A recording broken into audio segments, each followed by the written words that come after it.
I can see some audience introduce themselves in the Q&A section, and welcome to introduce yourself to us in the Q&A section. We'd love to know who's here with us today. Okay.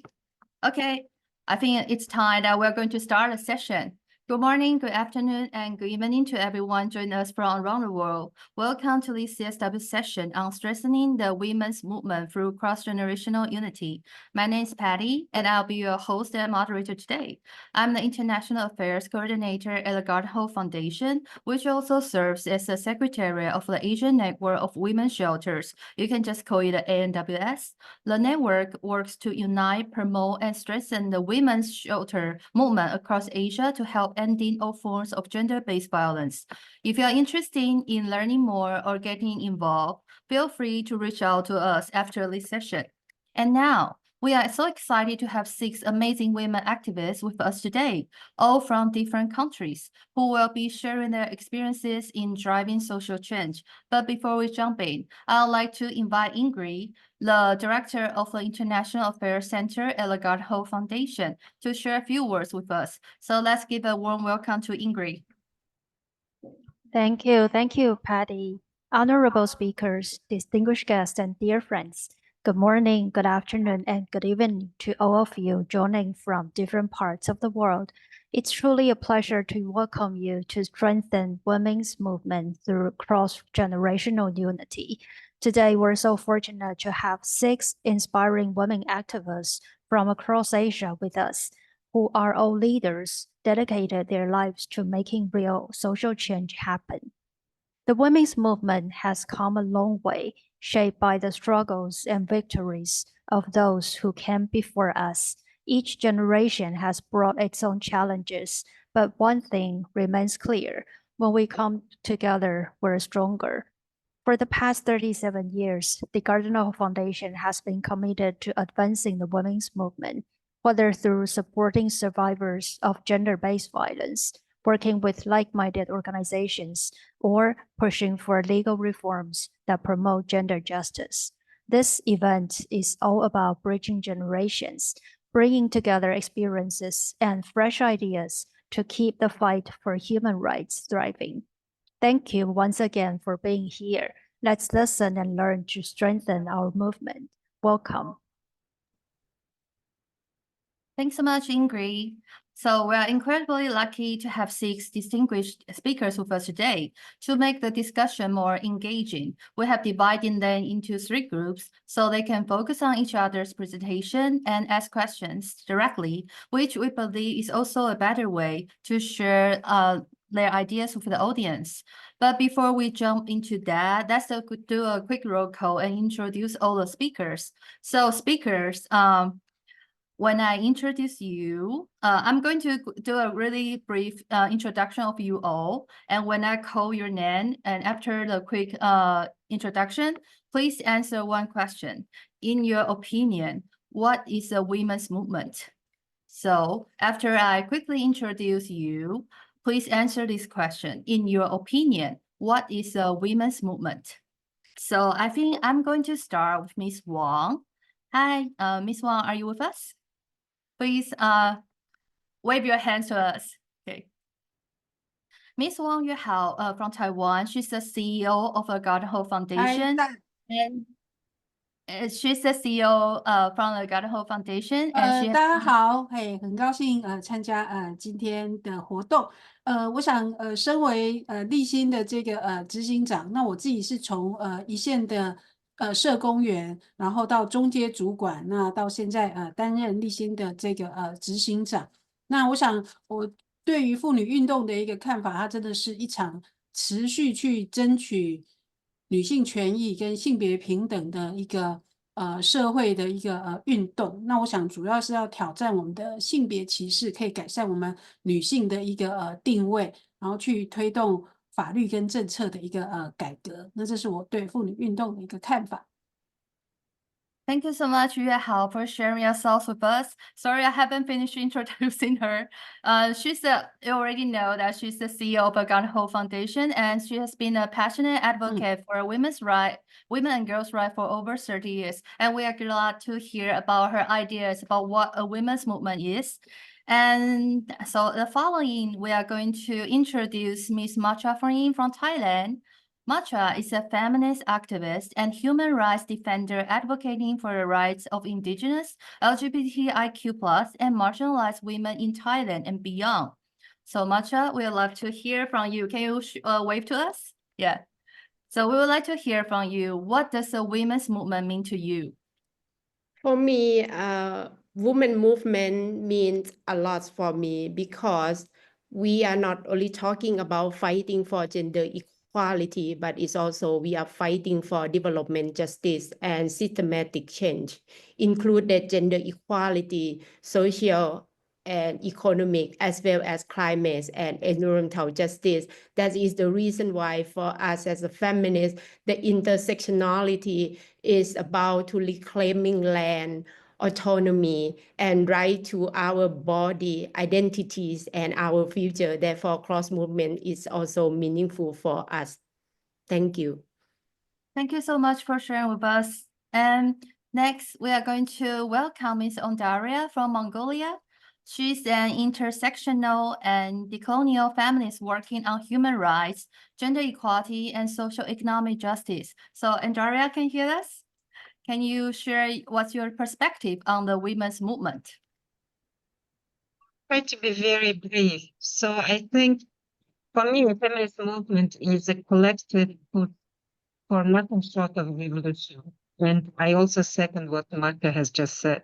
And I think what we want is not just reform, is not just cosmetic change, is not just a little bit of tweaking of the broken systems, but it is about fundamental transformation, which, basically amounts to a revolution. Thanks so much, Undariya. And then we would like to welcome the other three amazing young activists. But before I introduce them, I would like to share with you that GOH Foundation has launched the Asian Girls Campaign, which we just call AGC, for more than a decade now. And for AGC, we focus on empowering future leaders of Asia. And we are so lucky to invite some of them to join us today. And these are the three young activists we are going to introduce. First, we have Zena from Pakistan. She's the GOH Foundation's 2024 AGC Girls Representative, and she's committed to ending child marriage in Pakistan's remote areas while empowering girls to shape their futures. Hi, Zena, can you hear us? Yes, I can. Can you hear me clearly, Patty? Yeah, can you see Zena? Zena, is your camera on? Yes, it is. Can you Great. see me I now? can see you now. Yeah. Okay, so Zena, in your opinion, what does the women's movement mean to you? Honestly, for me, women's movement, being a teenager, for me, I think women's movement means when both men and women come together to realize how important it is to achieve gender equality in the 21st century. So, to bring out such campaigns or such political initiatives where we could empower and bring equality in both genders is, I think, what women's movement means for me. Thanks so much, Zena. And then we are going to welcome Tandin from Bhutan. Tandin, she's also another 2024 AGC Girls representative, and she's passionate about gender equality and mental health wellness. So Tandin, can you share your thoughts on what a women's movement is? Yes, thank you. For me, a women's movement is a ripple of change fueled by courage, unity, and the belief that gender should never define destiny. I think if you are in Taiwan, you know and understand more the other Taiwanese people. So I think that even in gender, a woman can understand a woman better. So then understanding women's problems, there comes the women's movement to bring about change about the oppressed voices of women. So I think that it is in the quiet strength of everyday women choosing education, raising their voices, and lifting others as they rise. So I think right now is also a women's movement because we're all here for the common shared goal. Thank you.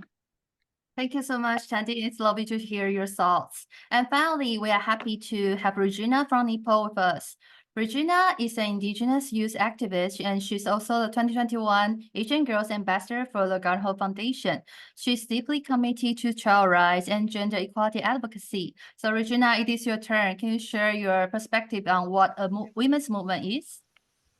Yes, thank you so much for introducing me. Namaskar, everyone. So, for me, women's movement is like igniting the spark of confidence and self belief within every woman and making like equipping her with the confidence that she, regardless of anything, especially because of gender, she has the confidence to believe in herself, believe and go for the every dream and goals she has, and also that creating ensuring that opportunities and safe space where every woman feel valued and safe and confident enough to fight back against all the violences and uh, break all the stereotypes and yeah, live for herself.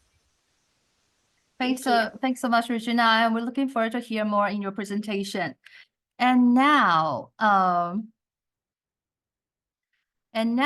before we move on to the first group, I would like to take a group picture. I know we are online, but we also want to take a group picture with you all. We are very lucky to have all the 6 distinguished speakers with us. So speakers, can you just make sure you look at your camera?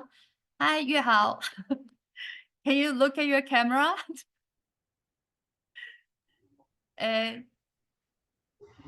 Okay. Hi, Yueh-Hao. Please look. 月瑶姐，看镜头。Yeah， 我们要拍大合照了。Yeah, so sorry everyone. 我 Please look 有 at 开 the 镜头。很棒，那你要看呢。好，Great. So everybody, please look at your camera and smile. Okay, 1, 2, 3.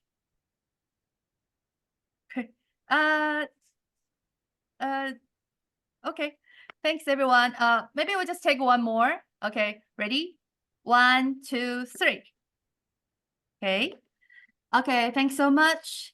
Now we're going to kick off the first panel. For the first group, we have Regina and Matcha. So we say the first panel, like Regina and Matcha, each of you have 5 minutes to present and followed by a 5-minute discussion between you two, which you can ask each other questions or share your thoughts like based on your experience, because that's what we want to see in a cross-generational communication. So first, we are going to have Regina to do a presentation, and then follow will be a Matcha. And after both of you are done, and there will be a 5-minute discussion of you two. Is that okay? And we are going to play your slide from our side. So make sure just tell us that this is the next page so we can start it. Thanks so much. So Regina, floor is yours. Okay, so thank you so much again, Patty. Namaskar, everyone. I'm Regina from Nepal. First of all, happy International Women's Day to all of you. I believe in empower the girl and change the world, and this is about girls empowerment program. Next slide, please. So why GEP? So basically, GEP is the short form of Girls Empowerment Program. What is our major goal is to obviously promote the gender equality and empower the girls, ensuring that we eliminate all forms of violence and discrimination to the girls, and ensuring that we have equal participation and opportunities in the society, so that every girls can dream and achieve their goal. So that's why we bring out the project GEP. Next slide, please. So, what our core strategies that we use within our program, within the Girls Empowerment Program, is first one is coordination and networking, which is very important. We believe we work in the coordination with directly to the government, local government, and other local agencies, partnering with youth club, child club, even mothers group, to the even very in the very grassroots level, and to the government as well. So that's what we do. Another is we do capacitate and mobilization. We believe in we work in the holistic approach, so every stakeholders and every concerned authority related to girls, we believe in engaging with them, mobilizing them, and capacitating them, because with girls it is very important to have the understanding, aware, and educated and capacitated people around them to support them, to back them, and give that safe environment. And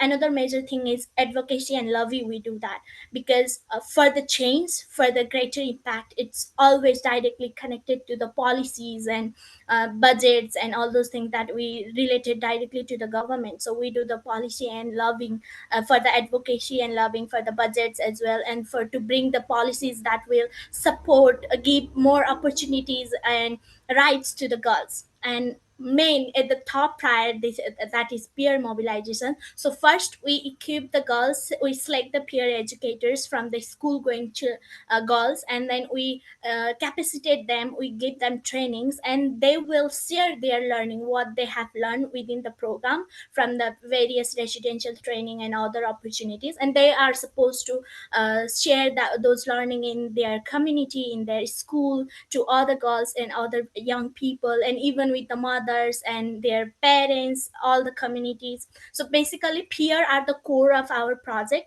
and they are the change makers, they are the agent of change that we really want from our project. Next slide please. So here you might be seeing like three things and might be wondering, I was only explaining about girls empowerment program, but here comes PPDC, that's peace and public diplomacy crops, and also Didi and Dai mentorship program. So we work in this triangle approach. So among many, I have here enlisted three major programs. So the girls empowered from girls empowerment program will further take the lead and get the opportunity to be part of PPDC. So I'm also a mentor of PPDC. So peace and public diplomacy crops program is basically organized in collaboration with the KDF, Korean Democracy Foundation. It is initiated from there, and in this program the empowered girls and girls will now realize about the responsibilities as well, and like utilizing their skills and knowledge they have gained before from GEP, and now they will enter to the knowing the about the human rights and then policy and more about democracy, how finding out the roles in peace and basically emphasizing the democratic processes. So PPTC is another platform, whereas another further is Didi and Dai mentorship program. So Didi and Dai is a Nepali term for elder brother and elder sister. So it's like Didi and Dai mentorship program. So the empowered girls from GEP will get selected, will get platform in the Didi and Dai mentorship program, where they will be matched with the mentors who have been already established in the field of their interest.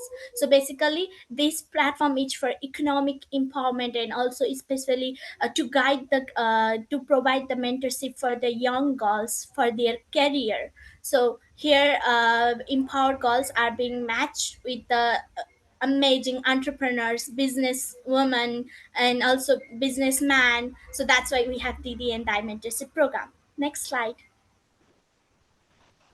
So yeah, talking about what are the key achievements till now. It's been already 7 years. Now we are running in the 8 years that we have launched these programs. So we have directly empowered 102 girls, and they are the change makers that talk about, the peer educators. We directly empower them, and apart from that, within the DD and Dai mentorship program, 17 empowered girls has been matched with the mentors. So the mentors are all international mentors, and among 17, two of them have already started their own business. Now they are entrepreneur, young businesswomen.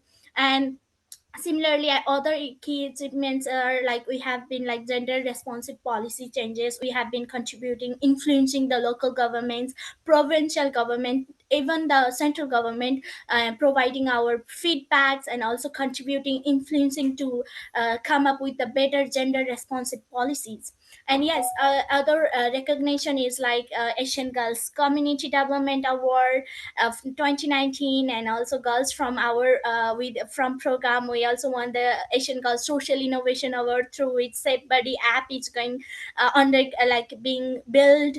And then obviously Girls Ambassador, Asian Girls Ambassador, and UNICEF girls advisory group. So the girls from our program are contributing and making the global impact as well, working in the community level, in the ground level to the global scale as well. So I am also a member of YPAD, that is a global young people's action team for the strategies of JNU, Generation Unlimited, and the UNICEF, and also in the GPE. GPE is like Global Partnership for Education. It's a huge global network which work with across 90 countries all over the world, ensuring the education, especially in that field. And I'm one of the youth leader contributing there as well. And other COVID teen hero and other, there are a couple of achievements that I have already forgot to mention here because we have time limit. And another major in PPTC, from PPTC we have directly graduated 35 graduates since 2021.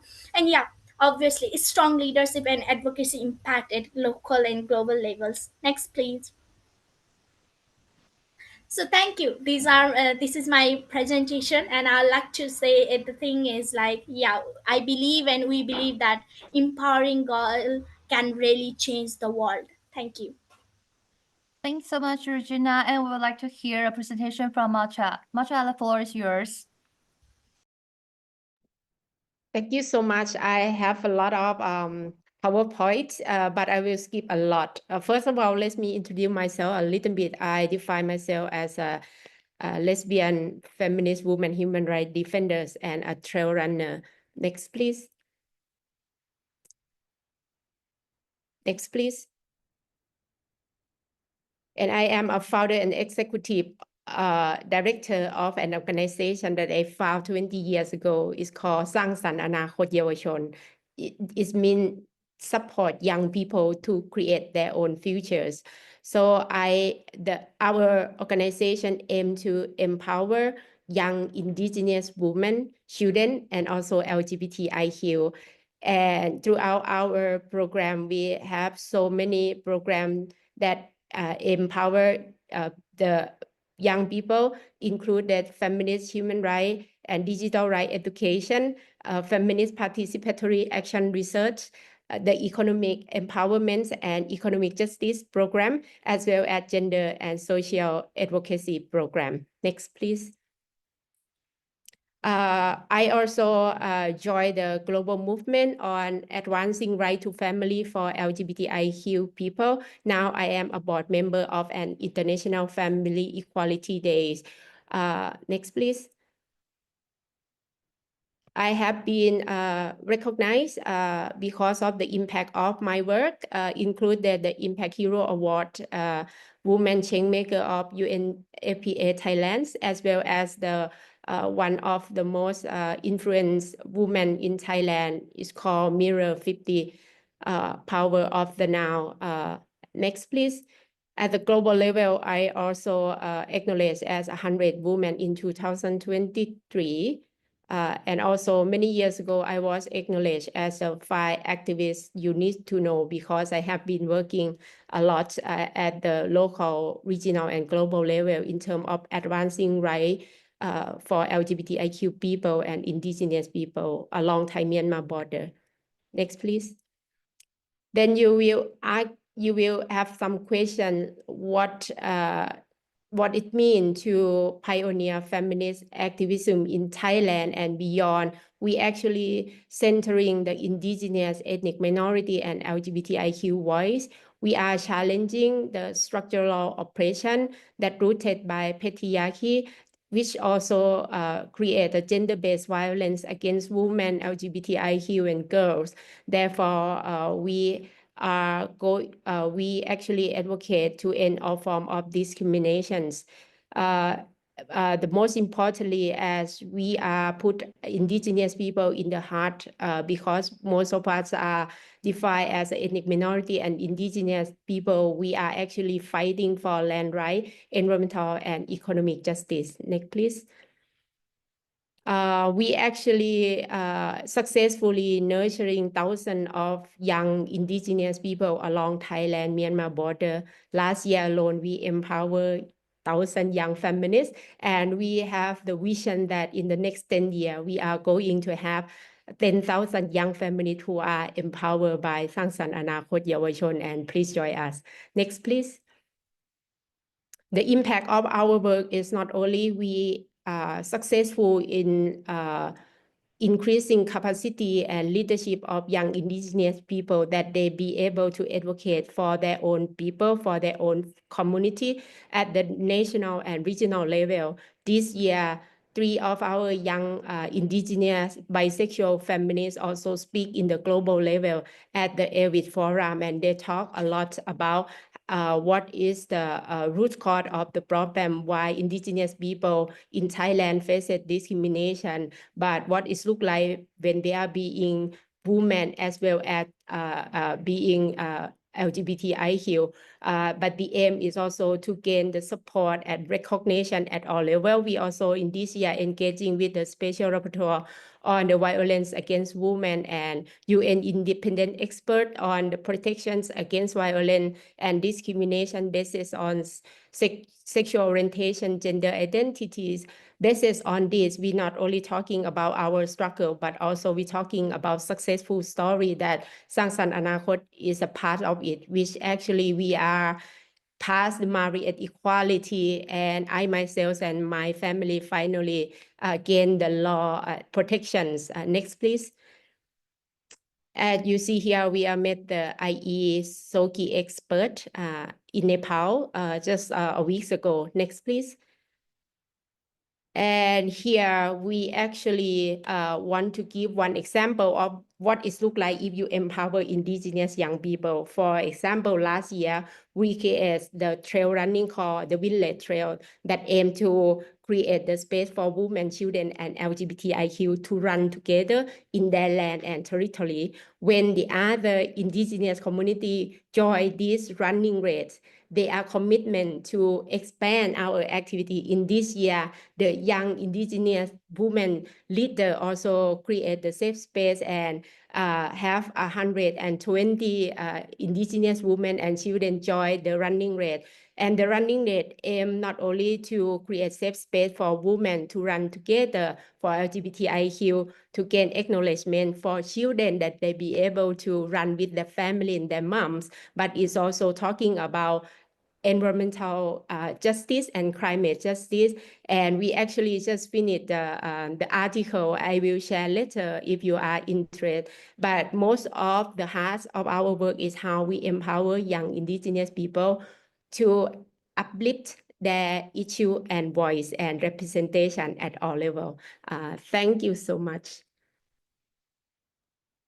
Thank you so much, Matcha. And then there will come a 5-minute session between you and Regina. We'd love to hear like you're sharing to each other, pose any question based on their presentations. Is that okay?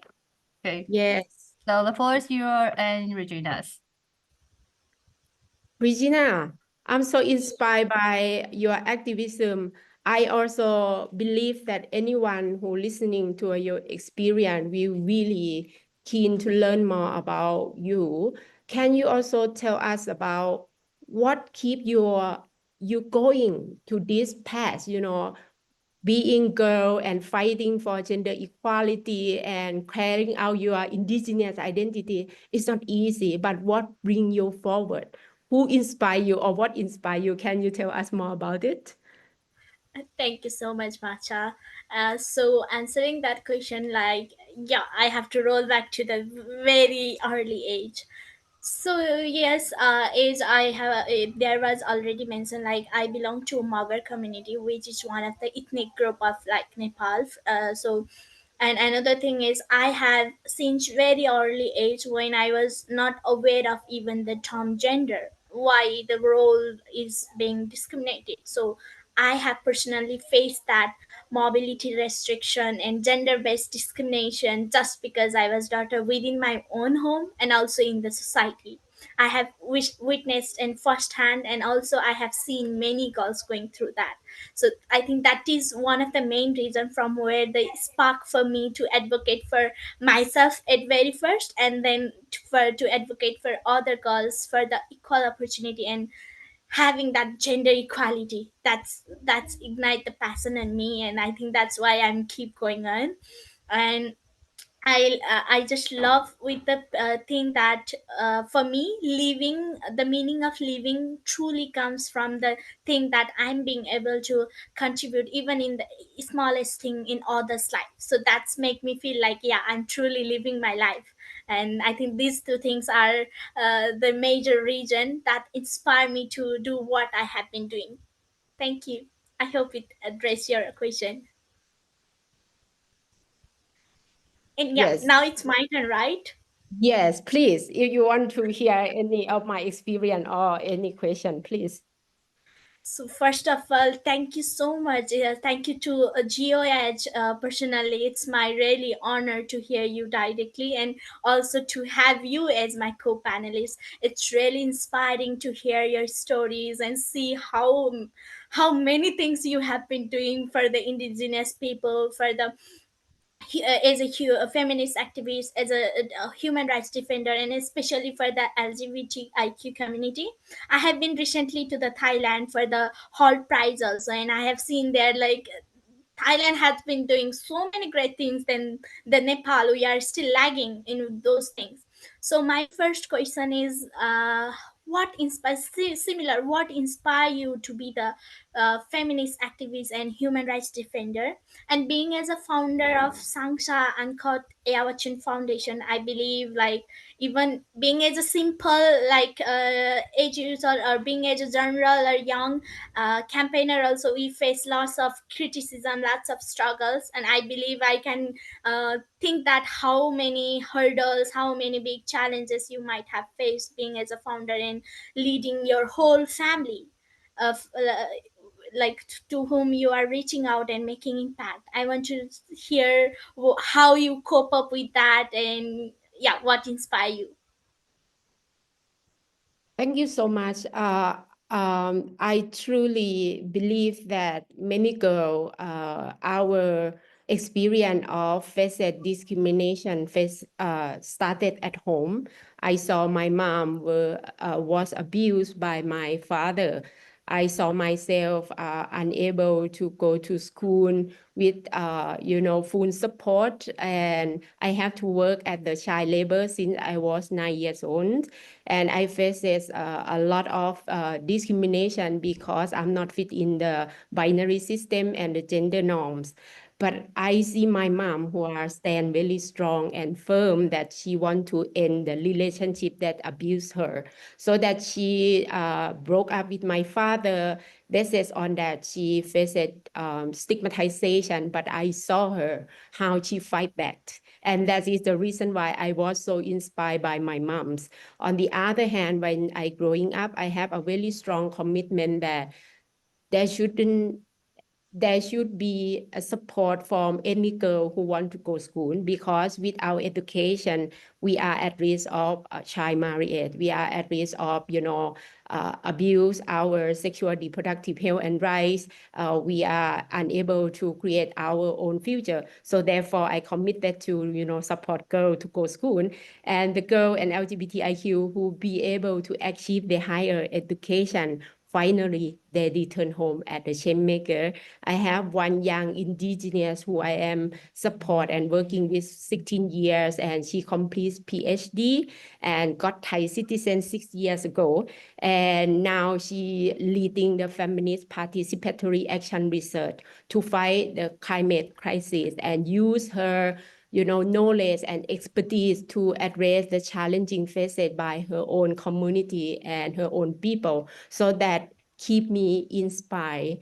As long as, discrimination, violations existing in this world, I don't feel safe. My daughter will not feel safe. All of us will not feel safe. Therefore, we need to create the better world. So that my commitment, my role now, I have the job to do. I have to support young people. I have to amplify voice. I also committed to stand side by side with you until we are, have whatever protected art, included laws and practicing respectfully, and also, LGBTIQ people need to be protected in everywhere, included in Nepal. And I just returned from Nepal, and I really honored to be there for almost a week, and I learned a lot from the Indigenous movement in Nepal and also LGBTIQ movement in Nepal. And I have so many colleagues there, and we are always, side by side and fight until we are access justice like the others. Thank you for your question. I hope I addressed your questions. Thank you so No, much. thank you so much. I missed the chance to meet you, see? Thank you so much, Matcha and Regina. Sorry that I have to rush you due to time limits, but thank you so much. It's really inspiring to hear all the sharing from you. I believe that all the speakers and audience learn more about your stories and be inspired. Thank you so much for that. And now we'd like to move on to the second group. In this panel, we have Tandin and Yueh-Hao. Just like the first group, with each of you will have 5 minutes to share your presentation, followed by a 5-minute discussion where you can exchange thoughts and ask each other questions or offer insights based on your experience. And I want to remind everybody that because Yueh-Hao is going to speak in Mandarin, so make sure that you check on the translation services. So I hope that's okay. And Tandin, the floor is yours. Please go ahead. Thank you. Hello, I am Tandin from Bhutan, and I will be sharing about my project. It is called Ripples of Growth, focused on empowering women beyond today. Next slide, please. So I'll be sharing about motivation, project overview, achievements, and future vision. Let's go on to the next slide. So about motivation, next slide, please. Yes, I got the motivation when I was in high school. I joined a Young Girls Circle, a program conducted by youth centers, a program coordinated by Ministry of Education in Bhutan. And this program had a great impact on my mental health and confidence, which motivated me to work on similar initiatives. And from this program, I knew that I wasn't alone in my struggles. And as a teenager, everyone goes through a rough patch. So can we go to the next slide? Yes. So when I joined university, I found that students do not feel comfortable reaching out to mental health services. The students in universities are usually teenagers or adolescents, and they go through a lot. So they do not reach out to mental health services due to many reasons, but I listed 3 here: due to fear of judgment, taboo, and lack of information. And I did a little research by myself. Can we go to the next slide? So yes, here we can see 47 says that I do not talk about my issues to anyone. Can we go to the next slide? Yes, here 56% of the students that I got the research from says that they prefer a university friend who understands and listens to share their problems. Can we go to the next slide? And I also found that Asian University for Women, the university that I study in, is an ideal place for growth and women empowerment. So I came up with my project. All these are the motivations for why I came up with my project, Ripples of Growth, and it provides bonding and discussions on self-development journey, confidence, and career. Next slide, please. So the before action phase includes gathering participants and resources, and I'm deeply grateful to the Asian Girls Campaign conducted by GOH, as it provided not only funding but also how to put our ideas into action through PBL courses. And we did local presentations and participant registration. Can we go to the next slide? So after gathering the participants, we did rapport building and confidentiality form signing. These are the 2 main activities of my project, that is Ripples of Growth.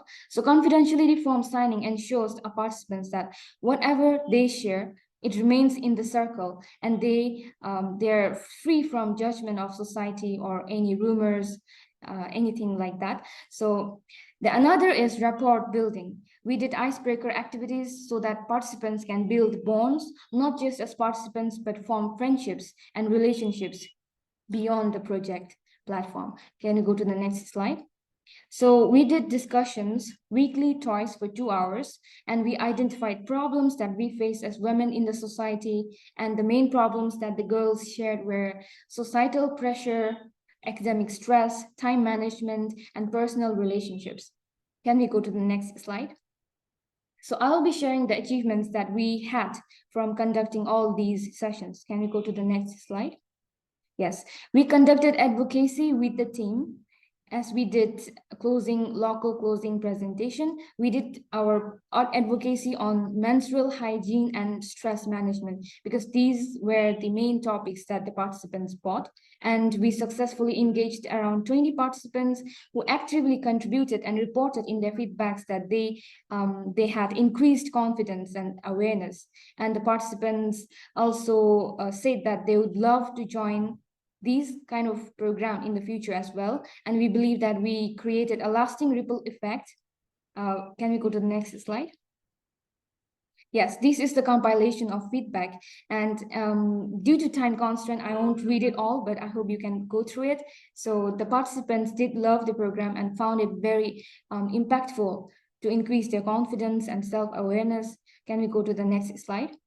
So yes, the participants mentioned that they would love to take part in such programs in the future.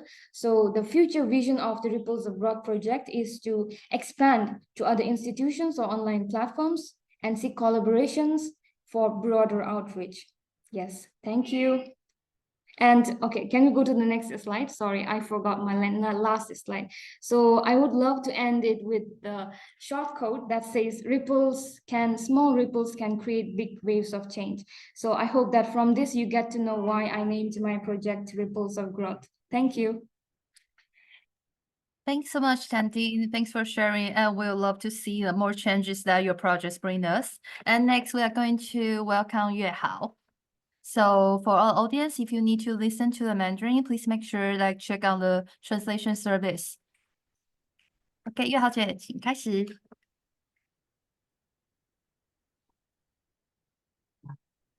好。月豪姐你，对不起 ，OK， 好，大家好，很高兴有机会来分享，立新在30几年前，我们执行的一个社会运动，是反雏妓华西街慢跑。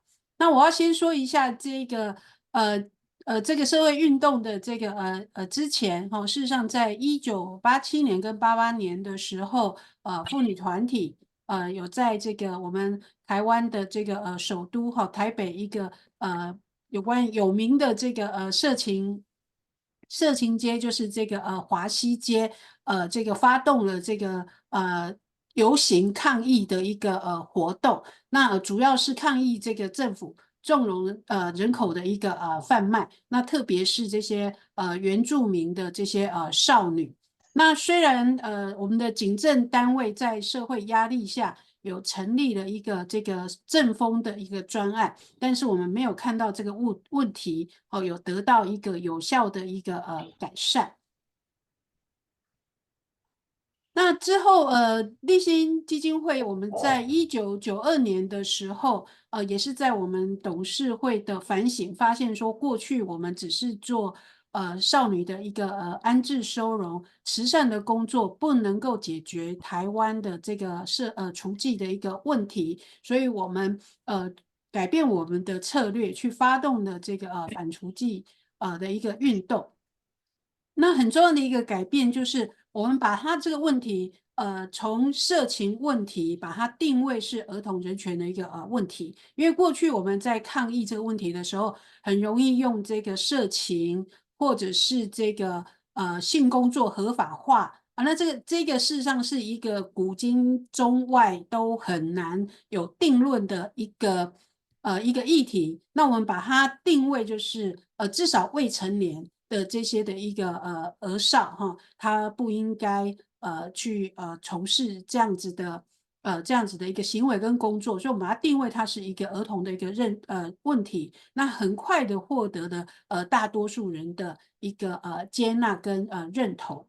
那另外我们过去比较从这个道德劝说，那我们反过来比较是用经济的一个策略，或者是用给政府施压的一个方式，我们开始改变，是我们用这个立法的一个这个策略，那政府也会知道怎么样子去回应那另外一个就是我们用社会动员的方式，那以前就是用这种抗议呀、游行啊、静坐，都会让这个多数的人会觉得，哎，这个很有压力，好像跟政府是一个对抗的话，那一般的民众，大多数民众可能不敢参与。那我们用一个比较柔性的一个慢跑的。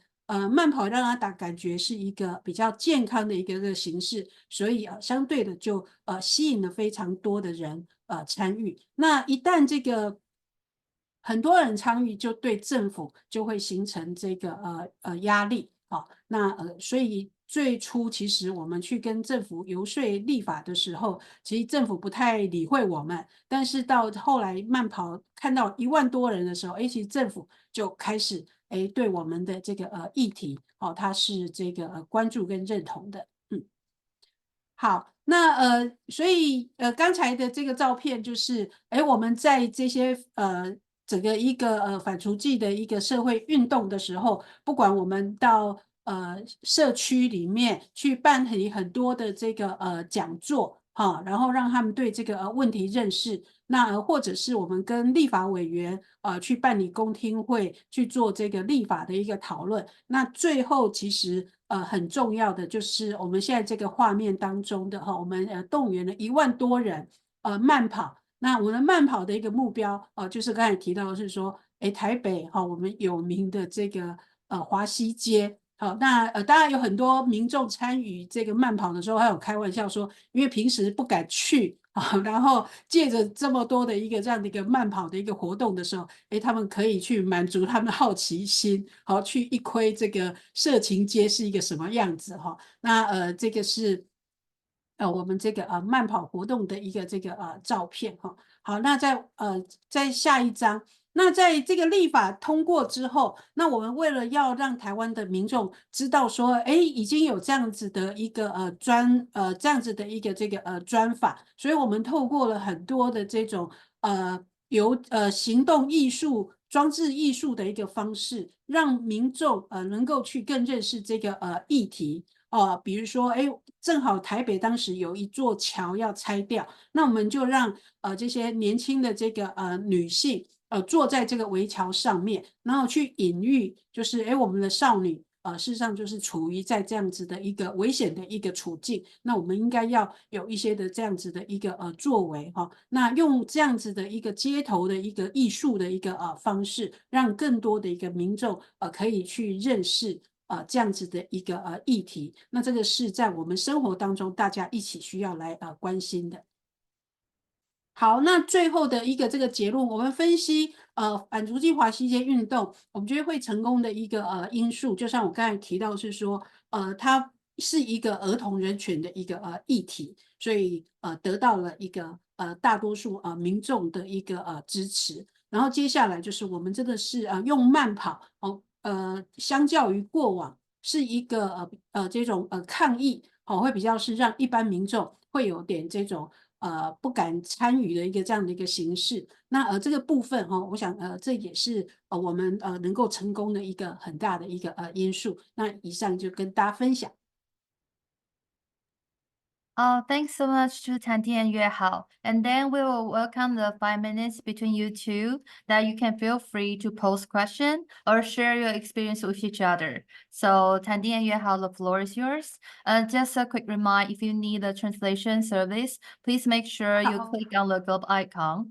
And for all the audience, you are more than welcome to post questions in the Q&A section. If you have any question for our speakers, please leave your questions in the Q&A section. Thank you so much. Okay, Tanti, there you go. Yes, thank you. Yeah, thank you. Ms. Wang, your presentation was really inspiring to know that you committed around 35 years in this social movement.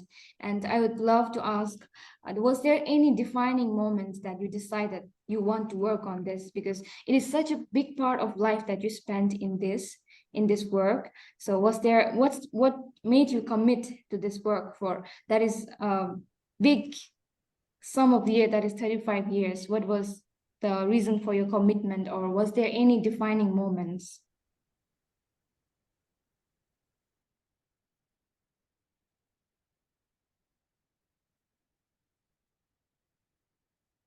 好，我刚才忘了说哈，其实整个发动这个华西街反除妓社会运动，其实真正的这个主持人哈，应该是我们的前执行长季惠柔。那因为他有媒体的一个这样的一个专业的一个背景，所以确实过程当中也善用了这个媒体的一个影响的力量啊。那我自己其实我们在办这个活动的时候，其实立新的规模大概是10人以下，也是一个小型的一个组织。那当时我的职务比较是社工，还是在做个案服务的这个领域。那所以其实我不是主导这一个这个社会运动，但是我参与在这个其中。那我也从当中我学习很多的是，我过去以为是说，哎，我就是做心理咨商、心理辅导，可以改变让我们的这些服务的对象有机会生命可以有所改变。那我在参与这样子的一个社会运动，对我很大的一个启发是，我们事实上透过这样子的一个运动，可以去影响到这个社会的一个政策跟立法。那事实上可以带来的这个改变是更大的。就像我是说，我一年可以辅导的个案了不起20-30位，可是我们今天如果是立法成功，我们可能是可以影响到是所有台湾的这些的一个少女。所以对我来说，我最大的一个学习我会发现是说，哎，我除了过去我以为是说，哎，我只要把我的这个社会工作的这些专业的一个技巧精进，但是在经过这样子的一个社会运动之后，我会发现是说，如何从我的一个服务经验当中去萃取转换，去找出社会结构性的一个因素，然后去做这样子制度跟政策的一个倡议跟翻转，才能够带来一个更大的一个改变，让更多人的一个受惠。那这是我自己在这当中的一个学习。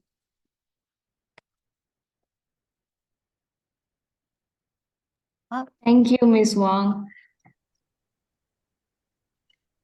是，那我刚才看到那个Tending 的这个分享，我也觉得这是一个很棒的一个计划，因为心理健康，我想在未来会是越来越重要的一个议题。那就如我刚才的一个分享，我觉得其实任何的一个计划跟这个运动，那其实我们一定会遇到一些的这个困难，可是很重要的是在这当中。我们怎么样子去反思跟检讨，去修正，让这个一个计划可以越来的是越有效。那不知道是Tandy 在这一块有没有一个分享，是你们在过程当中是怎么样子去这种滚动性的去修正，然后更去扩大你们的这个效果跟影响力。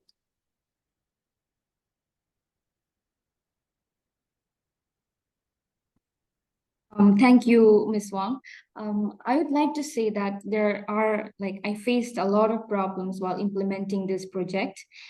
The main challenges that I faced would be letting the participants know that it is safe to share their sensitive stories, because as a woman, we do experience a lot of things.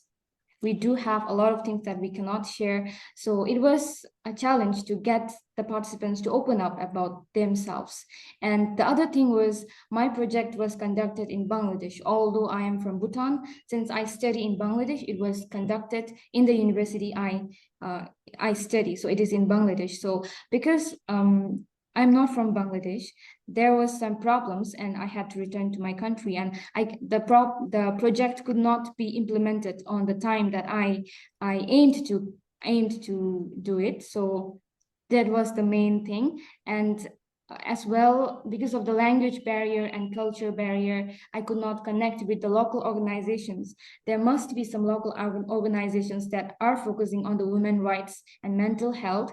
But then because I am not from here, I could not connect or collaborate with them. Yeah. Thank you. Thank you so much, Yueh-Hao and Tanding. I want to know if there's any other question you want to ask each other. I'd love to, I'd love to tell Ms. Wang that it is such a big sum of year in a human's life committing to social work, and it is inspiring to see young activists like me, to see you here as, to sharing your projects and all your works. So I aspire to be someone like you. Thank you for being an inspiring figure to us. Thanks so much. Yeah, Tandia, we're looking forward to seeing you become CEO of another like wonderful foundation. Yeah, thank you so much. And we are going to move on to our third and final group. This panel features Zena and Undariya. So Zena and Undariya, just like previous, each of you will have 5 minutes to do your presentation and followed by a 5-minute discussion to reflect on each other's insights. It doesn't have to be a question. You can just share your experience as well. And we also like to remind the audience that if you have any question to our speakers, please make sure to leave your message in the Q&A section. Okay, Zena, the floor is yours.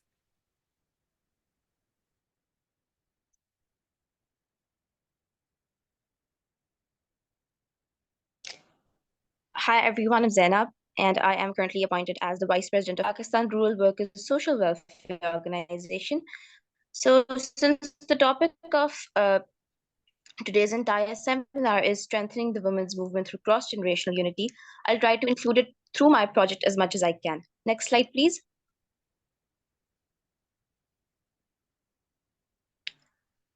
So through the Asian Girls campaign last year, I started my project called Reaching the Unreached, which was about eliminating child early and forced marriages in the rural areas of Bahawalpur. So the inspiration to start this project came from the personal narratives of two girls that were very close to me. One of them was Sarah, who was forcefully married at the young age of 9, and the other one was Nimra, who was married at the age of 13, and they both faced a lot of difficulties. Nimra had to discontinue her education, and Sarah also faced domestic abuse, which initiated me to begin this project. Another main reason for initiation was a survey that we conducted in 10 rural villages in Bahawalpur, which is a city in the province of Punjab in Pakistan, which revealed that around 18% of girls are married before the age of 18 and 3% before the age of 15. Next slide, please.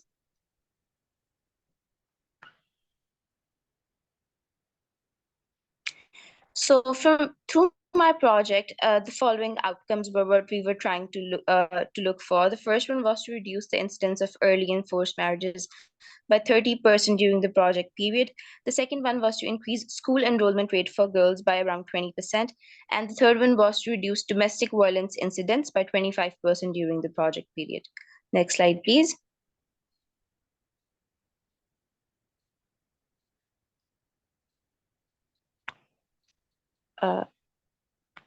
Have you moved to the next slide, Patty? Because I am unable to see the transition. Maybe it's because my internet's weak. I think it's the next slide. But maybe because the internet. Can you see the slide now, Zena? Is it correct? Yeah, I can see it now. Okay, Thank you. Please proceed. Yeah, it is correct. Thank you, Patty. So the campaign process was that we first engaged the community and we started awareness campaigns for both the girls and their families as well. And then we brought together both religious and legal authorities to let them know the legal and religious aspects of child early and forced marriages. The third one was to encourage open discussions and reporting mechanisms so that if any girl is facing an issue or is being forcefully married, she could know what she could do in such a situation. The fourth one was social media and digital advocacy.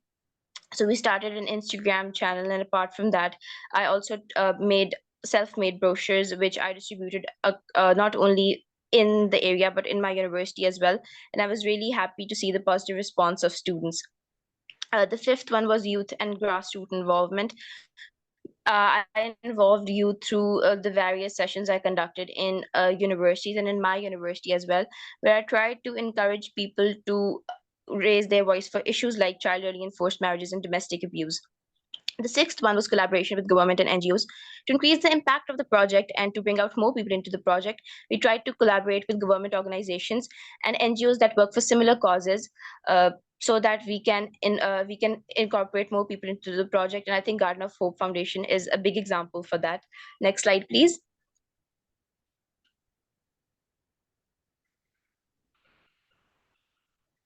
So the unique aspects of my campaign were engaging both elders and youth in the fight against CEFM. We tried to indulge activities in our sessions so that we could engage both elders and youth, and we tried to communicate and bring out both of them for the sessions so that both of them are engaged at the same time. We also tried encouraging mothers and grandmothers to challenge harmful traditions and to raise their voices, which is difficult in a country like Pakistan because of the gender inequality that we are facing here. Pakistan is ranked 145th out of the 146 countries in gender equality, which is a very bad number. And then we also tried survivor testimonies to inspire generational change. We brought out a child early and forced marriages survivors and asked them to tell their stories and share and inspire the audience so that they can also try to do something for the project. Then we also tried to combine traditional methods to influence digital advocacy. And then we tried strengthening women leadership across generations. Next slide, please. We also tried using religious and legal perspectives. For example, in one of our sessions, our civil rights lawyer, Mr. Shahzad, was asked to come and deliver a seminar to religious leaders so that they can realize the legal impacts of child early and forced marriages, because a lot of times these religious leaders are ones that permit such child early and forced marriages in Pakistan. Then we also tried creating a sustainable model that could be applicable for future generations as well. Next slide, please. So after the tryout period, we calculated the results, and I was able to engage and empower around 100 girls through the project, and also tried to convince them to continue their education. Around 100 plus people were engaged in the project, including both men and women from different backgrounds. Next slide, please.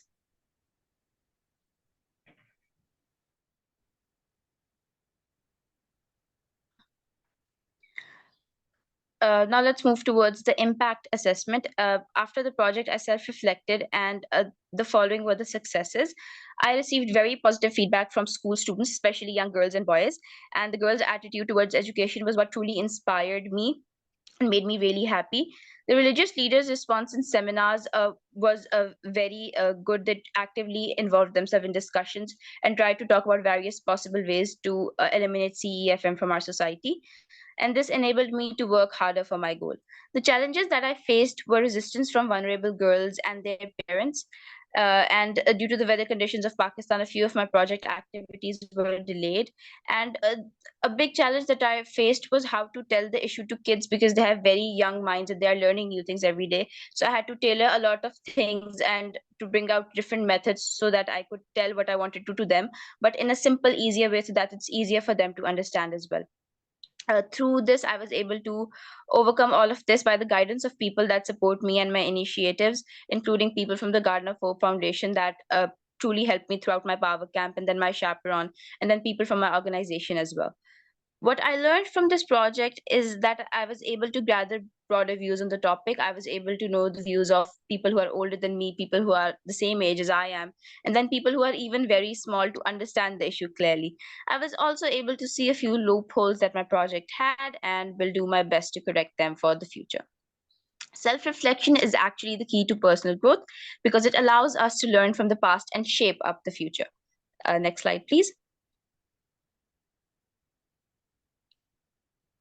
This is something that was not included in the project, but since the topic was about strengthening women today, so I wanted to include it in my slide. How can we support women every day? Supporting women every day can be achieved by fostering cross-generational unity within the women's movement. By encouraging collaboration between younger and older generations, we create a stronger, more inclusive movement that values the wisdom of experience while amplifying the voices of the future. This unity helps to share knowledge, build solidarity, and push for lasting social change. Empowering women across generations ensures a more resilient and dynamic for gender equality. Next slide, please.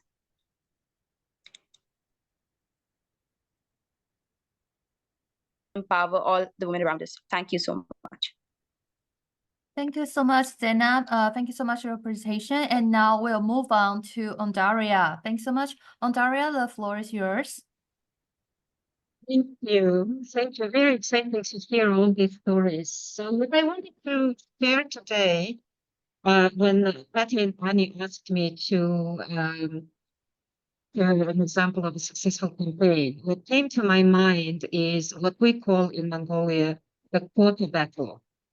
And that opened the campaign around the political quota, right, in the electoral law for women. This happened around 2000, end of 2007 and early 2008.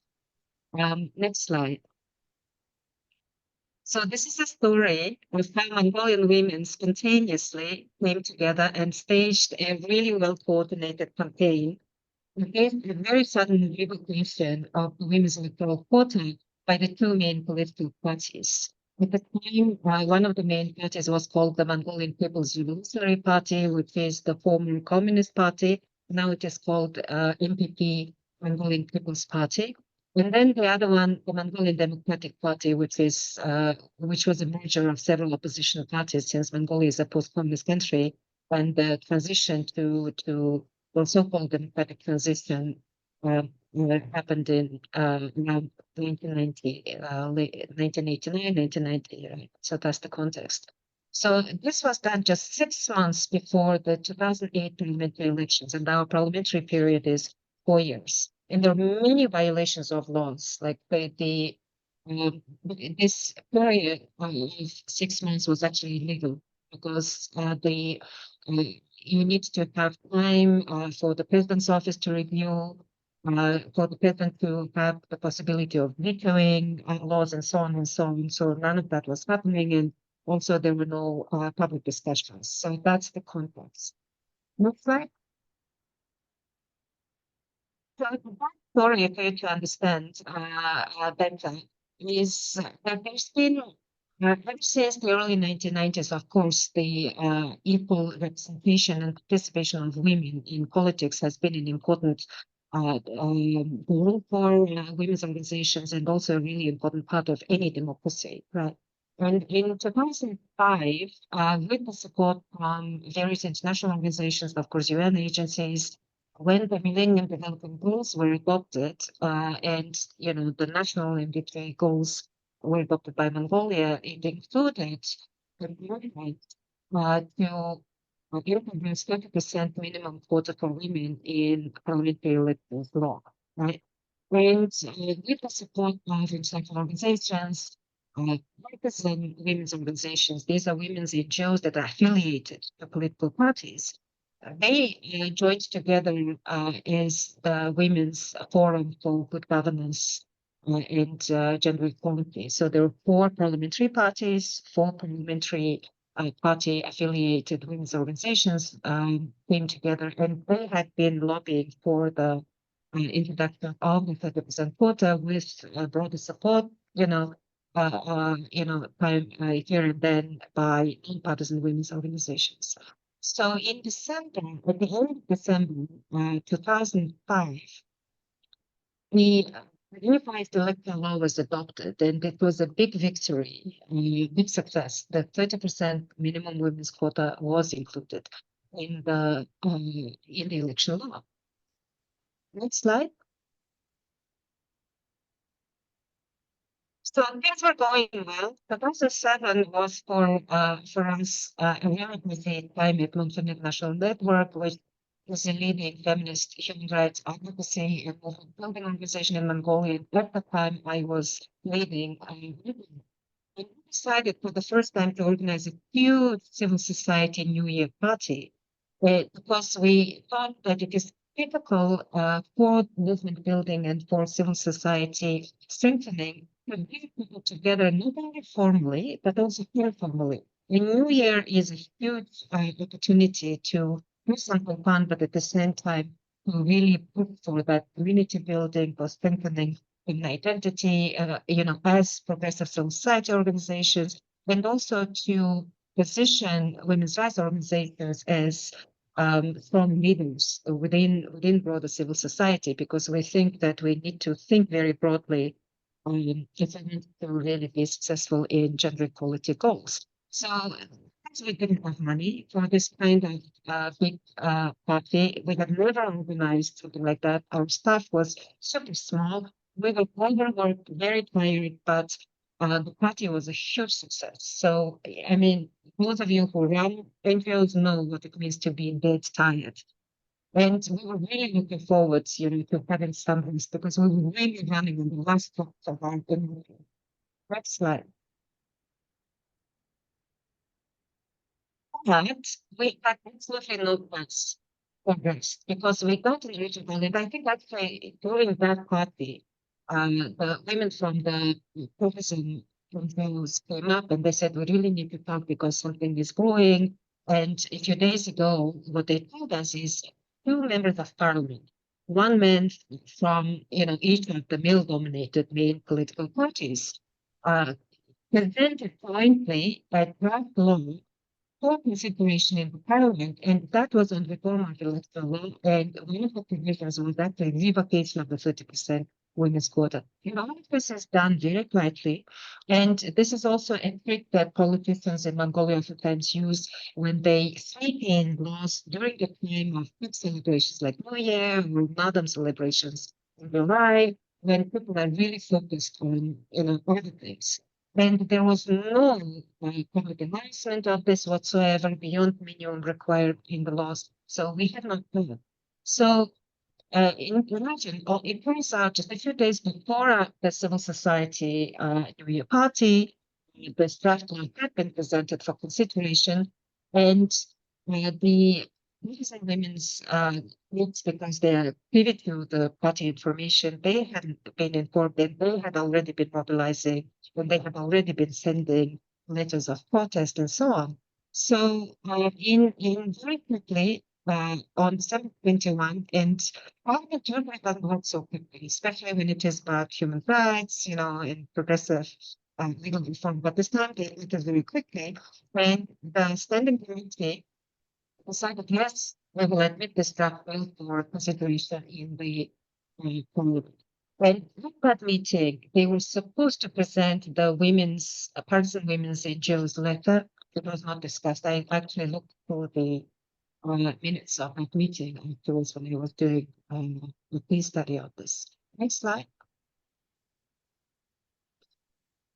So I call that sneak attack by male parliamentarians against women's political equality efforts. So we turned into action, and Mongolia Platform Network is a non-partisan membership organization, and because we are non-partisan, we became kind of the main coordinator for this campaign. So partisan women's organizations came, non-partisan women's organizations came. We could also draw on our elements allies beyond women's rights organizations and senior women politicians, public figures. They all joined in this campaign, and important organizations like Mongolian Women's Federation, which is an inheritor group from, again, the feminist period, and the Mongolian Women's Fund, and so on. So actually, practically all Mongolian women and women's organizations mobilized.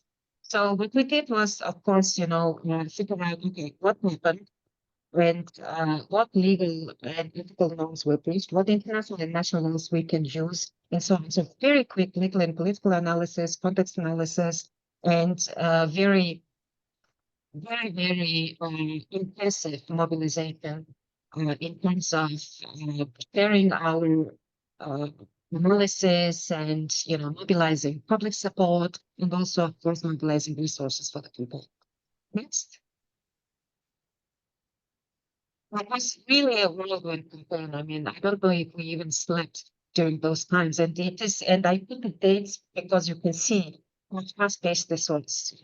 And this is also a fact that you realize people with power, and this is actually reminding me of what Trump's administration is doing.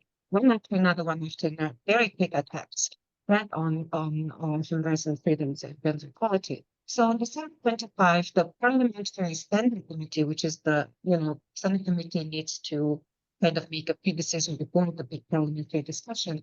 So the Standing Committee votes to revoke the quota, right? And we held this conference, and we sent a very strongly worded appeal to MPs, but it was a bit of a formal letter, with legal analysis.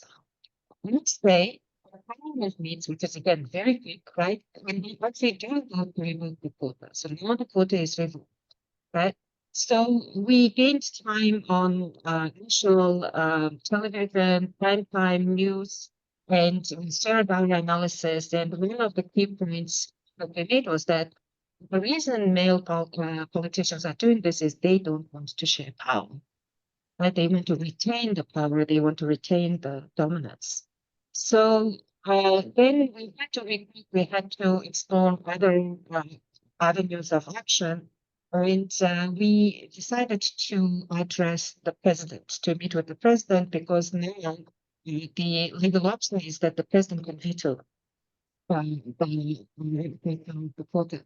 So we met with the president on January 8th. The president issued the veto, again, success, right? Yes.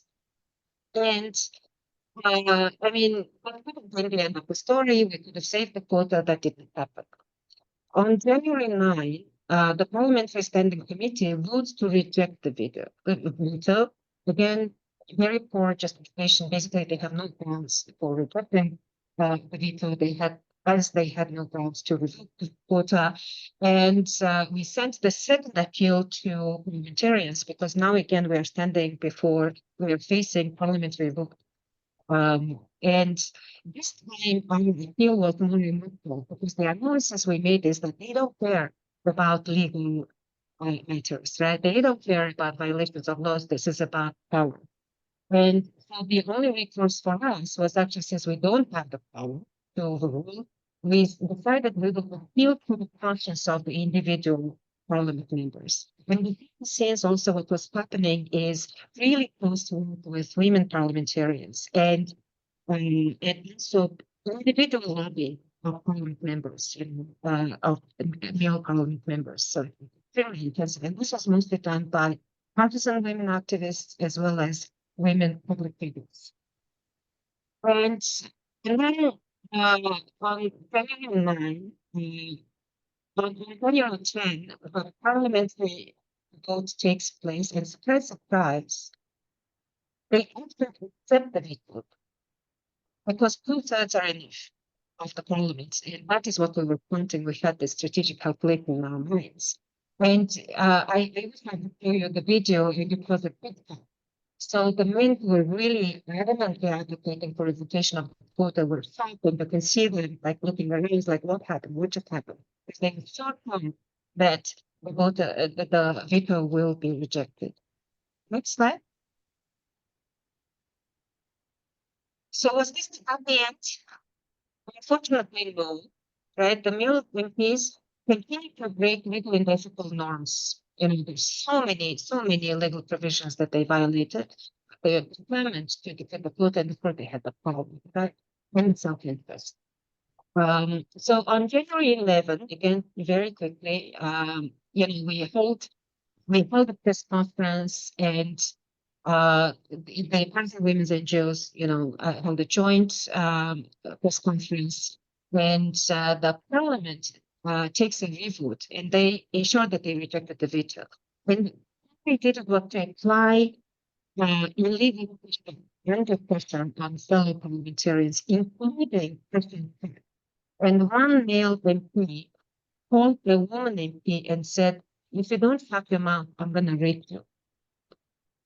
Physical rape would not happen, we know, but this is rhetorical violence that is used, and the sexualized violence that is used against women, specifically in the political arena. So we had a press conference, we continued our plans, we appealed again to the president, but the next legal recourse was to apply to the Constitutional Court.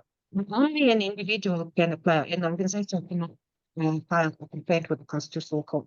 And we did that repeatedly, but the Constitutional Court was not independent and didn't really follow the letter of the spirit of the Constitution. So they refused to consider our complaint.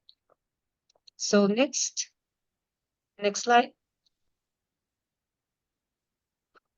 Now, what happened is we reached the legal dead end, right? There was no further action that could have done before the parliamentary elections were held in 2008.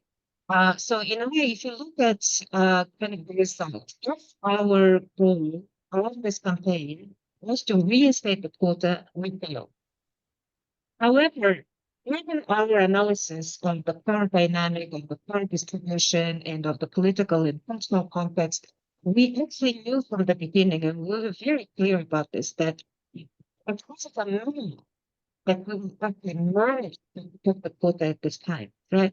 But we decided nevertheless to throw ourselves into this campaign because we wanted to show that we will not take countries lying down, that women are not going to put up with this kind of blatant, illegal, and anti-women action by male parliamentarians. We wanted to send a message that they will be held accountable, even if not right now, but then in terms of voter support, and so in limited terms. And media, we actually managed to really bring media to our side. We managed to reframe the public discourse. And there were two things that I thought, okay, this is a sign of success. One was that we had reports that in a hairdresser salon, people are discussing this, what we call the quota battle. And the public opinion was actually on our side because the public saw that what we were fighting for was not only women's political representation, we were fighting for justice and democracy. So that was the important part of the reframing. In this thing, we heard a report from a fellow civil society activist that male politicians expressed fear of women. But literally, male politicians said, "Oh, women are so scary. We didn't expect this kind of vehement opposition to this, little dark bill." So next,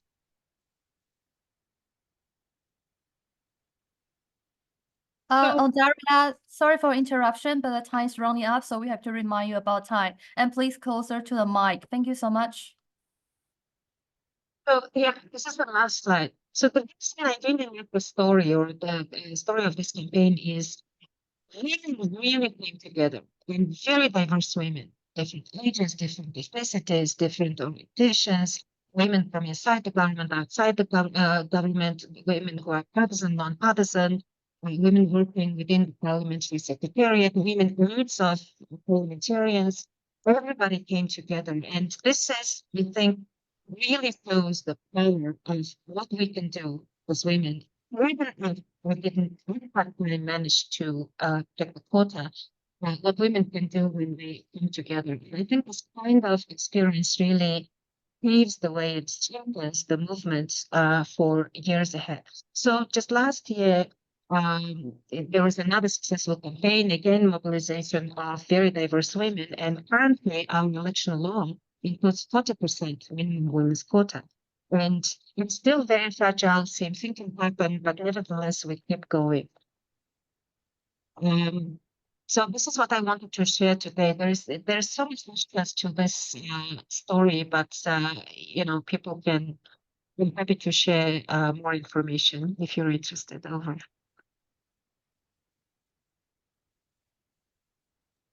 Thank you so much. Thank you so much, Undariya and Zena, for your sharing. Because we're running out of time, so I would like to ask if you could just pose a question to each other, or you can just share your thoughts to each other. We have 3 minutes for you. Zena, are you still online? Yes, I am, Patty. Great. So do you want to start? Do you have any question for Undariya? So I don't really have a question because Undariya explained it really well. We really delved into the depth of the issue. But I'd really like to commend Mon Feminist for their stance, to raise their voice against the government over an issue that is really important. And I'd really like to commend them that they, did not stop after the film, and they continued to do their efforts, because at the end of the day, it's not really about reaching your targets. It's definitely about influencing people along the way, and bringing more people into the project, so that at the end of the day you have more people that are in favor. So a great job with the entire efforts in the project. Thank you, Zainab. I do have a question for Zainab. And it's really wonderful to have a partner from Pakistan, because part of my work in the past 5 years has been supporting several countries, including Pakistan, on gender equality, diversity, and inclusion. And one of the things that we discussed in the context of Pakistan, Afghanistan, and other countries is how we reach women and girls digitally, right? Even the use of smartphones is oftentimes not as easy, right? We hear that women and girls may not have access to smartphones or tablets or other digital devices, but also that their use of such devices is controlled by family members, by husbands, by parents, and so on. So I'm just wondering what the context of use of digital devices was in your opinion. Okay, so oftentimes, media portrays things a bit differently, and I'd say it honestly. Now, when we look into Pakistan, even in the rural areas, people have phones, even smartphones. It's just that they might not access it to the extent of getting the benefit out of it. So a lot of activities that Pervaso and we do it on site. We go to the specific village or the specific area that we are targeting in our project, and then we try to talk to them in person. A one by one, one-on-one conversation where we could sit with them and influence them, because oftentimes despite even the use of social media, or them seeing something through social media, the influence of meeting them in person, then talking to them in person, and then trying to indulge empowerment to them in person has a better impact than social media does. So at the end of the day, it might be a hindrance when we are working on sites, but at the same time it increases the impact of what we are trying to say. So it's a win-win in both situations. Thank you. Thank you so much, Zena and Undariya. Thank you so much for sharing, and it is very inspiring to us all. Now that we have heard from all our incredible speakers, I think it's time to open up about the conversation with our general panel discussion.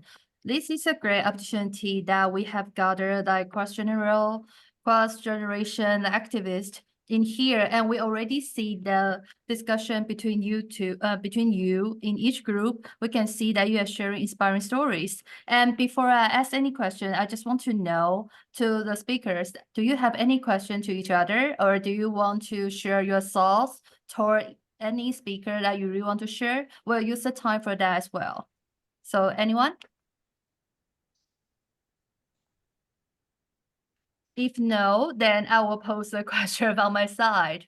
So I have a question for all the speakers. Since we talk about cross-generational unity, I want to know that how can younger activists and senior leaders work together more effectively to drive meaningful change? Because almost like all of you have mentioned that in your campaign or in your project, it really requires like cross-generational collaboration to achieve the goal. So I want to know about your idea, how you think that could work, how we can achieve that kind of a cross-generational like collaboration.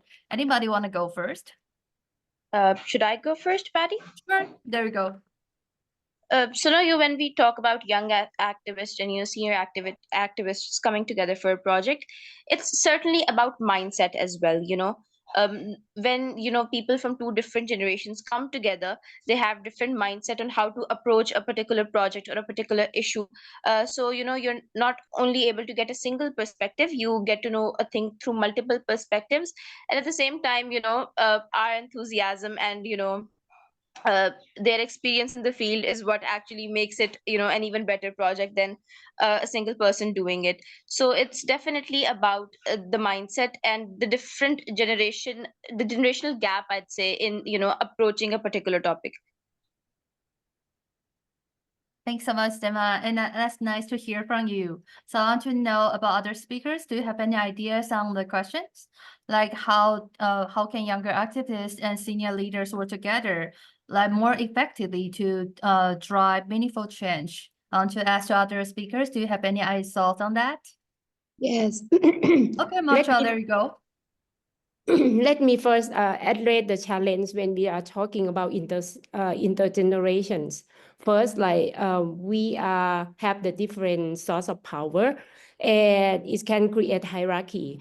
Therefore, we need to mindful of the power relation, ensure that the senior one need to provide the space and, representation of young people and respond it positively. Secondly, we actually lack of youth representation in decision-making process. We need to ensure that as all level youth are represent their own issues. And for example, in my organization, we had the board member. So we have one youth representative among the other two, but the one youth representative also bringing their very politics. For example, we need to ensure 70% of our participants in any, conference or training will be young people. That's, something that we need to moving that forward. Most importantly, I think the young generation and, senior generation, we have a different activism. For example, traditional one, we only have, physical spaces, but young people have the digital activism. So I think we need to learn and sharing from each other and ensure that youth are not left behind. And also, the senior who experience, can also learn a lot from the young people, and we all are empowered and we moving forward together. That's my dream. Thank you. Thanks so much, Mocha. I totally agree with that. So I want to ask about I think Undariya, you were raising your hand before. Sorry, I missed that. You want to go? No worries, yeah. I mean, it's a really good question, and I'm really glad that Matcha brought up the issue of power, because that was like the first thing that came to my mind. We really have to, especially the older ones, because of age hierarchy. And age hierarchy is systemic. So I look at age hierarchy as one of the systems that we need to take into account when we do this, intersectional feminist movement building and solidarity building. And based on that analysis, as older feminists, older activists, we have power. And we also are not up to date on a lot of things that young people are more up to date on. So we also need to be very open and humble to learn from younger people. The other thing that I have learned, because from 2007 and particularly from 2008, Internet very intensively supported youth activism and youth campaign. And we worked for several years, we worked very intensively. And one of the things that I learned there is young people also need to be supported to build their self-confidence vis-a-vis the older folks. And they also need to be supported to kind of liberate themselves. Because contrary to what people think, just being younger doesn't mean you are more open or freer. Because what we realized is that the whole politics in the country, so after democratization, after 10 years, there was conservative politics, and we see that around the world now, right-wing populism, conservative, traditionalist, family-oriented, and so on and so on. That's actually gotten stronger in Mongolia with the younger generation, and we didn't have that growing up during socialism. So what I also realized is that young people actually oftentimes are more narrow-minded and more things down by these conservative ideas than our generation. So I think for me, what it means is that we should not stereotype any age group, right? So sometimes young people like to stereotype older people. They are boomers and this and this, and I see this kind of very hostile attitude towards older people. And then, of course, from the older generations, I see a similar kind of very hostile attitude towards younger people. And I think it is the same kind of stereotyping that when we talk about gender stereotypes, right? We have to intersect that gender stereotype with age stereotype. So I think it is important to kind of work with both groups. And I think this works successfully when there are mediators, right, in this who can actually mediate these relations and encourage the different age groups to come together. And so I would say a lot of self-awareness, humility, and solidarity and compassion. Over.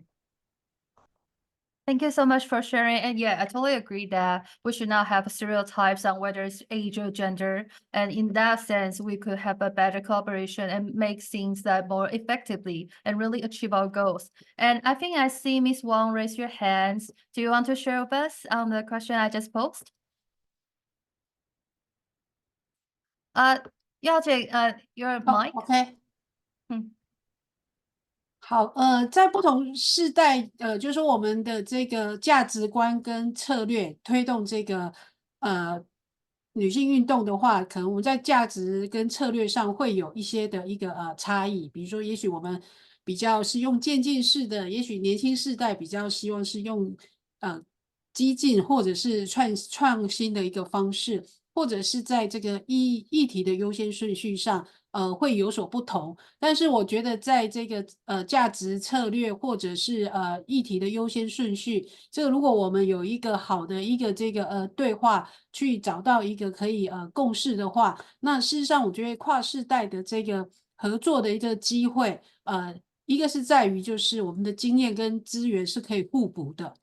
那第二个就是，可以更扩大我们的这个影响力跟社会的一个连结，那也让我们的这个多元的一个视角可以比较更全面的一个推动。那另外当然一个部分是像这样子的比如像今天的一个交流或者是立新我们在这几年在推 AGC，都是希望可以培养更多的新一代的一个领袖。所以其实刚才在听到3位的这个年轻世代的一个分享，真的是让我非常的一个佩服，也很激励。那我们希望是说，我们有这样子的一个机会跟资源的话，我们更愿意去投入这样子的一个不管是从这个经验或者是一个资源上我们可以有更多的一个这样子的一个互补的一个机会。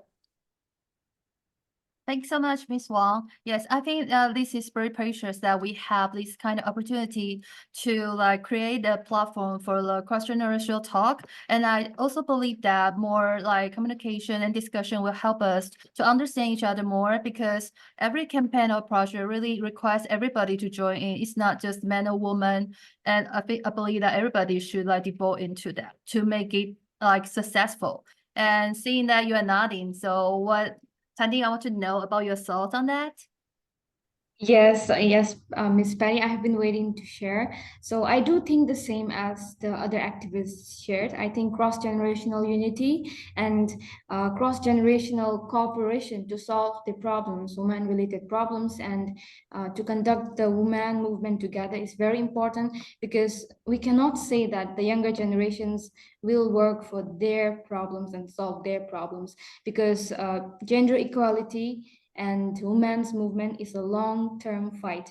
And I believe that the older generations and the younger generations, so both generations are very important, and the older generations carry the experience and the wisdom, while the younger generations carry what things are coming and what things are like in the present. They have the knowledge of this. So in collaborating these two generations, that is called cross-generational unity, I think that will make the women's movement successful. Because if we see an easy example, in the past generation, we can see that women were not included in the works that men were doing. But now we can see that women are included. But still, the younger generations experience that the women are not paid the same salary as men, even if they are in the same job. So there is a new problem that arises generation to generation. So even if a problem is solved, another problem arises. So there must be continuity in the movement and fight. Yeah, thank you. Thanks so much, Tandy. And I think we still have Regina. Do you want to share your thoughts with us? Yeah, thank you. So actually, I was I'm amazed. We really all the panelists share amazing idea, and mine is not much different than theirs. I totally believe as long as we are okay to embrace the diversity, because in the cross generational unity also there we can see the direct link of the diverse of thoughts and diverse of experience, is young and senior people working together have to respect each other's diversity. And the major most important thing is empathy. If we have empathy and we became aware of the experience of seniors is equally important, and the young fresh innovative experimental ideas of young people is also equally important. So blending those two will be an amazing power together to bring much more fast, efficient, and greater change. Thank you. Thanks so much, Regina. Sorry, speakers, because our time is really limited, but we have like I think few questions from the audience. Do you mind if I quickly drop the question to the speaker that posed by the audience? So I think I have one question for Matcha. Can you give any example of creating safe space or a feminist participatory research? Thank you so much. I also sharing the link of the documentary about our EPA, how we conduct it. But to be brief of how we ensure safe and inclusive space for Indigenous women, LBQ, to lead the feminist participatory action research, we need to find the physical spaces because Indigenous community are unable to access to technologies. For them, it's very difficult to travel. So we are situated the school in the community, so-called Indigenous Women's School, and we maintain, empowering processes. We maintain our feminist participatory action research that led by young Indigenous LBQ women, so that, women can participation, women can, demand, and also women can seek for solution. And we bring all of the information analyzed together and use that as the collective advocacy tool to dialogue with the government and also to present in the regional and global level. So that is how we create the safe space at the community level. We want to ensure that our women, even never go to school, be able to participation in that space. And women come with children. We have, other young people also take care of the children and create some activity with children as well. So that's some example. Thank you. Thank you so much, Matcha. And I have another question for Undariya. So how do you view the attitude of the younger generation of Mongolian women towards political participation? What role do they play in advancing gender equality and women's rights? Good question. I think actually younger women, especially if, now they say that they are not young anymore. They're in their 30s, right? And when I started working with them, they were in their late teens and early 20s, and many of them university students. But they actually continued the political activism, feminist human rights activism. And I feel very proud that many of them actually consciously decided to pursue political career. And this is something many of us non-profit women activists don't want to do, right?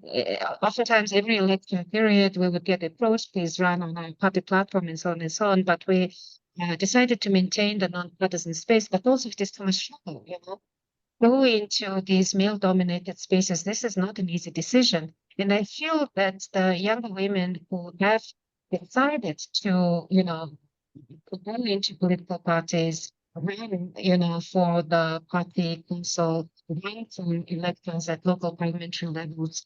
And so in this country, you may need to run several times in elections to actually, get close to getting elected. And it's not just how good you are, it is about how much money you have or how much money you can mobilize and how close you are to male political leaders. But nevertheless, we're really have to go into this space. And I think that this is one thing that younger women are doing, have been doing, firstly. Secondly, many young women are involved in policy advocacy for women's political equality. And thirdly, they're also involved in political leadership development, whether it is training, networking, media campaigns, and so on. So many different ways in at local and national levels, but also for partisan and non-partisan channels that women are actually doing effective work.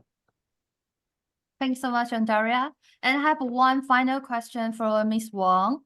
What are the challenges that you face toward ensuring effective cross-generational or intergenerational unity and solidarity in your country context and at the regional level in Asia? And how do you mitigate these problems and what measures do you take to overcome the challenges?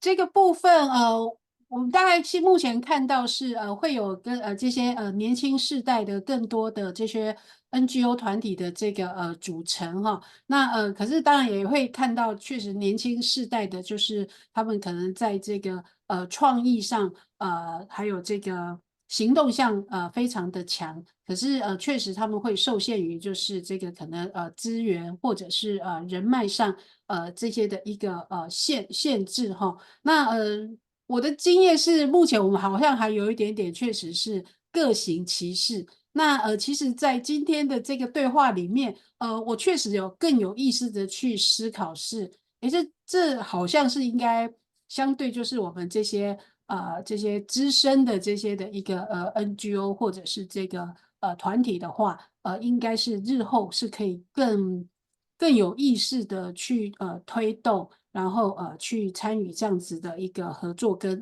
连结，但是当然我知道过去的一个差异，可能就是刚才我提到的是说会有一些价值观跟策略上路线上的一个不同，所以会影响这个合作。但是如果我们这些资深的这个 NGO，我们理解必须要先能够去理解是说这是避免不了，可是就像刚才提到说，因为我们有一个更共同的一个这个大目标，那我们反而要能够去忽略这个差异的一个部分，而去包容我们共同目标的这个部分。那就要提到是说，哎，发挥我们的这个互补。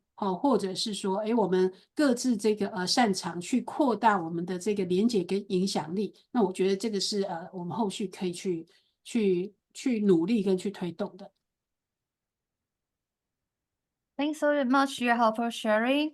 And I have to say, time really flies. I'm so sorry to rush you all, but thank you so much taking the time to show us. And I believe that this is a really inspiring, conversation for us and the audience. And for our audience, if we could not answer your question at the time, we'll make sure to reach out to the speakers afterwards. And we want to thank you so much for being here and to meet your partners and share your experience with us, which is very inspiring. And I'm so sorry that we have to wrap up the session now, but I want to thank to all our speakers. And just few quick reminders for today. First, we'd love to hear your feedback. Please take a moment to fill out our survey using the QR code on the screen or the link in the chat box or in the Q&A section. Your input is super important for us to improve, so please make sure to share that with us. Second, if you are interested in learning more about the Garden Hole Foundation or the Asian Network of Women's Shelters, check out the links in the chat box to visit our websites and Facebook pages. Finally, I believe that we have learned a lot from the sharing from Zena and Tandine. And as a part of the Garden Hole Foundation, we are happy to share with you now. We met them through the project called Asian Girls in Action Project. And now this is the time we are calling for applications, which is due on March 24th. So if you're interested in the project, please make sure to reach out to us. We will share the link in the chat box. So once again, thank you all so much for being part of this conversation. We hope today's discussion has been meaningful and inspiring for you. And to all our speakers, I would like to thank you all again for being here with us today. I'm so sorry there are some technical issues and there's never enough time for us to share with all of you, but we will stay connected and we look forward to more communication in the future. So thank you all and hope you have a lovely night. Thank you so much. Thank you. Bye-bye. Thanks. Thank you so much. Bye-bye. Bye-bye. Thank you. Nice to meet you.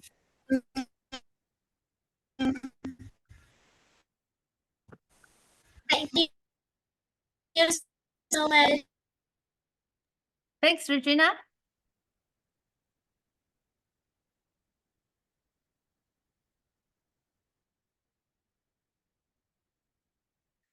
好，我可以关哈。